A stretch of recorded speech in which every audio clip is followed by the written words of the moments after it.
By the end of this episode, you'll discover how to create deeper connection in your relationship by doing your own inner work, even if your partner never changes.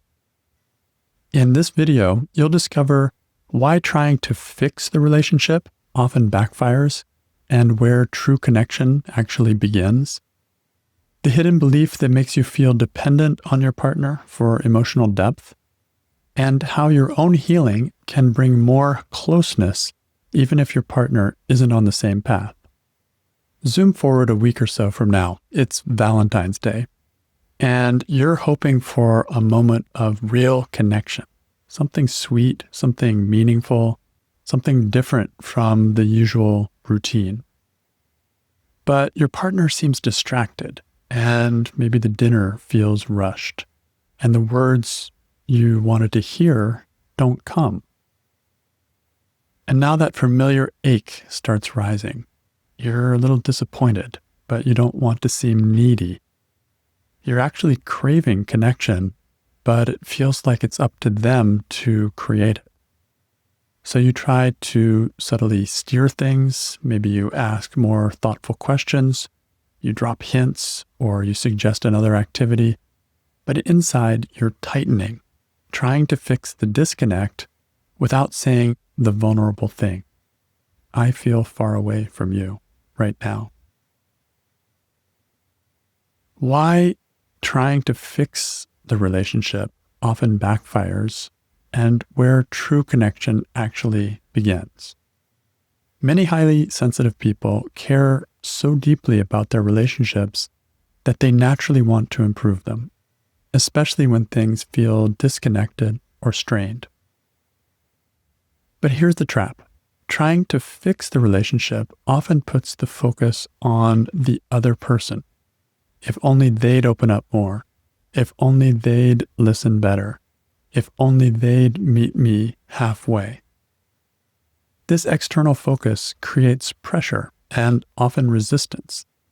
Your partner may actually feel criticized or controlled or simply overwhelmed, even if your intention is love and connection. Meanwhile, you're left feeling powerless and waiting for them to do something different so that you can feel more connected. But real connection doesn't begin with your partner. It begins with you and your connection to yourself. When you stop trying to fix the dynamic and start tending to what's actually alive inside of you, your unmet needs, your tenderness, your longing, something profound can start to shift. You stop outsourcing closeness and you start being who you are. You start radiating who you actually are. And ironically, this is often what invites your partner closer. True connection begins when you meet yourself first. So here's a hidden belief that can make you feel dependent on your partner for emotional depth. Many highly sensitive people long for emotional depth in their relationships, not just companionship, but resonance. And we're built for depth, so it's natural for us to want depth. But here's where it gets painful. Somewhere along the way, we adopt a quiet belief that says, the only way I can feel depth is if my partner creates it with me. So we start scanning for signs that they are meeting us there. Are they reflecting enough? Are they opening up enough? Are they present or emotionally attuned or saying the right things? And when they don't, it can feel like we are starving. We're not getting that depth that we love. But the trap here is mistaking them as the source of depth instead of the mirror of that. Emotional depth isn't something your partner gives you. It's something that wakes up inside of you when you're connected to yourself. And then when you're with your partner, some of that may get reflected back to you. That's what makes it so enjoyable. But when you believe they have to go deep first for you to feel whole, you give away your access to what you're actually craving, which is something inside of yourself. Depth is something inside of you. And the truth is, you can touch depth anytime through inner work, through meditation, through self-reflection, even 5 minutes of silence, just to drop back into your own experience. And from that place, connection starts to get easier because you're no longer trying to get connection to fill a void.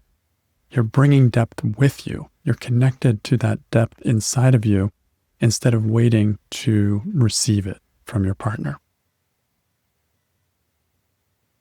So how to do this? I mentioned inner work, and I find that to be such a powerful part of this equation, a way of connecting with myself. I'll give you an example from my experience, my life. My partner is very sensitive, but he doesn't like to talk in a kind of brainstorming kind of way, the way I do. I like to just ramble and kind of stream of consciousness, think about things, and sometimes it doesn't make sense, and that doesn't work for him too well. He likes to talk about things once they're clear, and I like to talk about them while they're in a state of evolution, and that's how I get clear. And I would love to do that with him. I've tried it many times, and I imagine how intimate that could be because I've done that with other people who also like to talk that way, but it just doesn't work for him. And so it's not that he doesn't want connection. We both want connection, but our ways of connecting are slightly different. And as a result, I have many times out of reaction pulled away emotionally from my partner because of this. I'll start rambling about something and then you can tell it's just not comfortable and he says something and I just kind of shut up and withdraw and close my heart. And so I start thinking that if you won't meet me there, then how can we possibly connect? Like, this is the only way we can connect and it's not going to happen. So I just withdraw. And I start to feel unsafe to be vulnerable in that way. And I become dependent on him to somehow magically get it and change somehow so that I can get what I want, which is that particular way of connecting. But years ago, I started doing the work of Byron Katie. And this particular inner work practice starts with writing down your frustrations and judgments about the other person, and then questioning those raw emotional thoughts. When I started doing that, I started finding that it's actually okay that my partner and I are different. It doesn't mean we can't have a deep connection. And I don't have to forego what works for me either. I still can ramble with other people or I can ramble with myself. And I don't have to impose what works for me on him, which feels like it's respectful to him as well. I call this a kind of healthy separation in a relationship. It leaves me free to find other ways of talking things through with friends, with myself, with teachers, so that I get what I need. And I can then share insights and takeaways with my partner, which is exactly how he loves to think about these things. Just bring me the cliff notes, give me the short version. What's the conclusion? He loves that. And so I can share in that way and it keeps things neat and organized for him and it works well for him. It's not like this ongoing quicksand, which I think he would describe it as, of me just kind of rambling. So we both get a little bit of what we need, and it feels like respect, both for him and for me. Ironically, as a result of my doing some inner work and finding that I just need to take care of myself instead of being dependent on him, our conversations have deepened tremendously. Now I'm more aware of what works and what doesn't work so that I can engage more intelligently with him. And I've found different avenues and ways of connecting and ways of talking that work for both of us. The whole thing has just grown from there. And as a result, there's much less of the boundary violations that happen, the arguments that happen, because I'm not really respecting his way and he doesn't like my way. And then we get into a kind of power struggle and all that nonsense. So a little inner work, me getting a little clearer about myself, my needs, and how to take care of them, brought the relationship to a whole new level. And that's possible through inner work. And this is just a small example of the changes that can happen when you do your own inner work and free yourself from dependency on the other person giving you what you want. In this episode, we looked at why trying to fix the relationship often backfires and where true connection actually begins. And that true connection is in connecting with yourself first. That's the basis of relationship. And then we looked at the hidden belief that makes you feel dependent on your partner for emotional depth.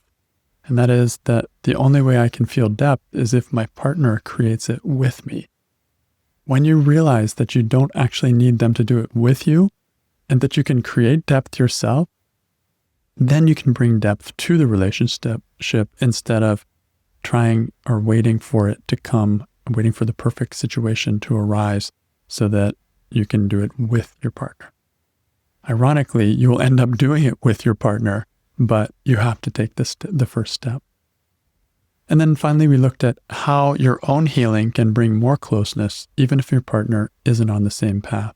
This is true independence, what I call inner freedom, where I am connecting with myself, I am taking care of myself, and I can bring a fullness to the relationship that is going to nurture the relationship instead of drain it.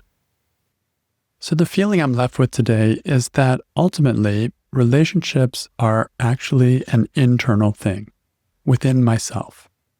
When I learn to connect with myself and when I learn to hear my needs, to feel my needs, to take care of my needs, to be aware of what's going on inside of me and take responsibility for giving myself what it is that I'm looking for, then I become less needy in the relationship with my partner. And that's when true connection actually becomes a possibility.